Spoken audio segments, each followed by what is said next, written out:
Hello everybody, it is Emery48 here, and today's video is on Star Wars Darth Plagueis Part 2, Apprenticed to Power. This part of the book takes place between 54 and 52 BBY. We start with Chapter 13, Riders on the Storm. Plagueis trained Sidious in the dark side on the planet Buoyant. They moved their training to Hypori, where Sidious trained in lightsaber combat. A rite of passage for apprentices in the Bane lineage is to fight warriors from Cursed, a planet with a slow-evolving species with force pikes, non-lethal weapons. Plagueis killed the last one alive with his lightsaber and took a bite out of the warrior's heart, passing it to Sidious to also have a bite.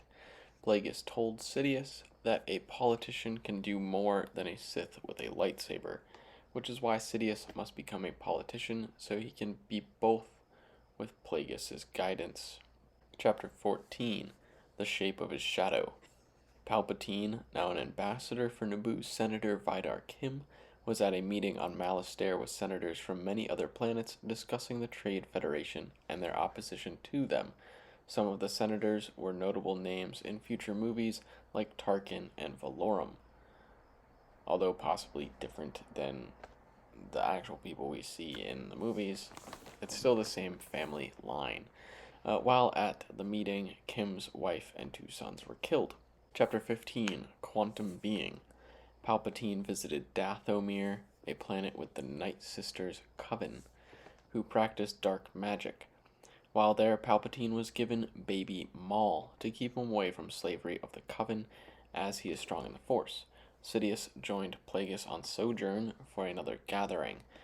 This is the first gathering in a long time a representative from Geonosis has attended. Plagueis has come up with a plan to put Sidious in the Chancellor's position. Plagueis wants to assassinate Vidar Kim so Sidious can take over as Senator to Naboo.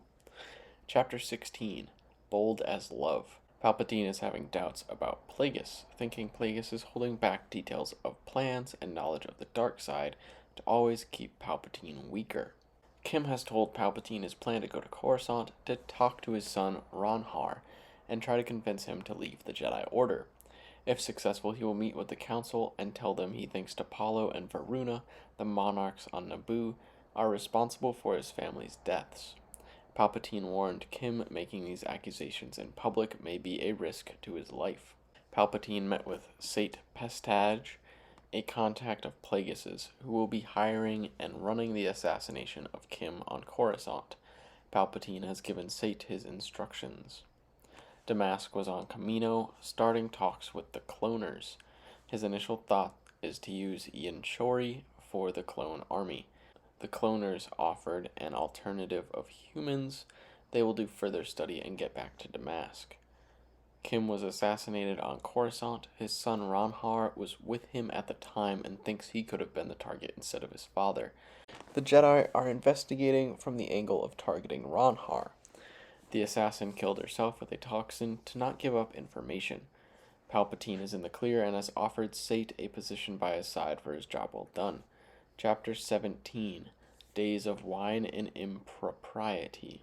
Palpatine arrived on Coruscant as interim senator for Naboo. Palpatine has talked to Ronhar at Kim's funeral. They have now kindled a friendship and alliance to both learn more about the other's role. Jedi Master and Council member Yocasta Nu, Masters Dooku and Sifo Dyas, and Knight Qui-Gon Jinn met with Damask Holdings on Sereno. This meeting took place before Dooku left the Jedi Order. Damask asked questions of the Jedi when Yocasta left the room. When it was just Damask and Sifo Dyas, Damask began thinking of forming the clone army on Kamino for the Jedi rather than an army to fight the Jedi. He could not finish telling Sifo Dyas about it as Yocasta had returned. Chapter 18, Artful Doing. Palpatine was introduced to Sifo Dyas and Dooku by Ronhar. There was a vote in Senate to accept multiple planets that are alleged Trade Federation clients. Palpatine gave a speech initially thanking the Trade Federation for their work in bringing Naboo to a galactic level, then insulting them for exploiting their resources. Palpatine also insulted the Senate and the people in charge of investigating Kim's assassination, as after 3 months, nothing has been found. The vote was tied when it was Naboo's turn to cast a ballot. Palpatine, under advisement from T'Polo, abstained from the vote. Chapter 19, The Trials. Palpatine was abducted by Senator Team of Malastare. Plagueis knew the abduction was going to happen and had the Sun Guard rescue Palpatine so he would not need to reveal his powers. The Sun Guard then went after Team and the others who planned the abduction, as they had tracked his location based on the hollow call Team had with Palpatine while abducted. Team had worked with Sith security for the abduction. Chapter 20, The Canted Circle.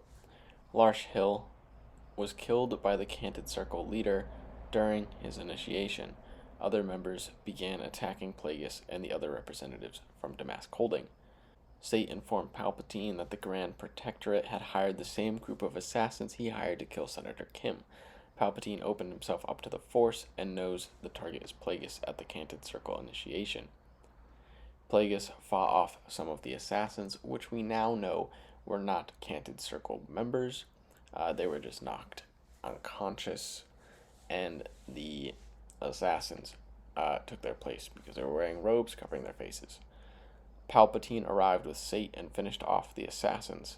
Palpatine then went to the Grand Protectorate's embassy on Coruscant and killed everyone inside, including Sith security guards, grand men and women, and children. Palpatine left Senator Pack's team for last, burning him alive after he watched everyone around him die. Chapter 21, Investiture. Plagueis was pleased with how Sidious handled things on Coruscant. Plagueis has shown Sidious all of his experiments and is going to begin teaching him all the dark side has to offer. Sidious mentioned Maul, and Plagueis wants him to begin being trained in combat and the Force once he ages a little. Sidious will oversee his training. The goal for Maul is never to become a Sith Lord, just an expendable asset strong in the Force. This wraps us up for part 2. Thank you everyone so much for watching, and I hope you have a wonderful rest of your day.